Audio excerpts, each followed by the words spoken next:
никога не се тика. Лофовете му топ, на всяка вечер кика. Голям фен на фъса, забавлява се, не пита. На всяка кучка е тритата кичо, един ден ми вика: вкарай ме в песен, викам няма нужда да се пита. Стига да ми паснеш на бита. Ама той бита е вече нареден. Има място за всеки фен.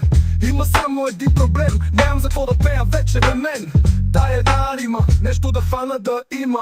Той ми вика масово на масата. В първия момент нищо не ми идва на устата. После се сетих преди 2 дни, ядох паста с един пич със всяка раста. И си викам, това е повод за песен за неначесана краста. Рими за 2 лева, цел неясна, но плесницата е по-яка, когато е тясна. Викам, аре кешка, песента ти е ясна. Ама все пак е генгста, лириката трябва да е бясна.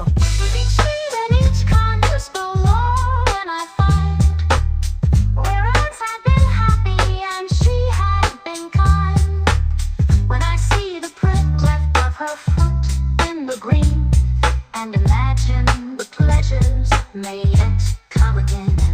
Oh, then peace, oh, then not those above. The pleasures of love, the pleasures of love.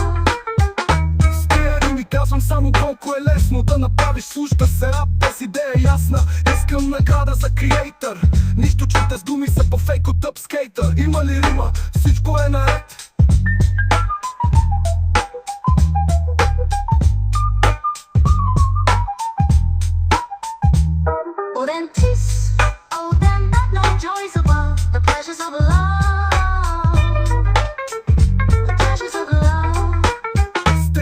Казвам само колко е лесно да направиш слушаш се рап без идея ясна. Искам награда за креатор. Нищо чуте с думи са по фейк от тъпскейтър. Има ли рима? Всичко е наред.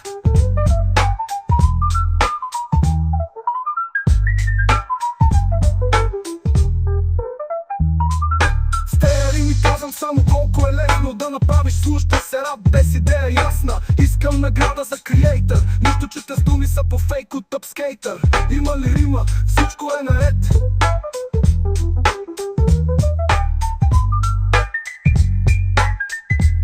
Всичко е наред.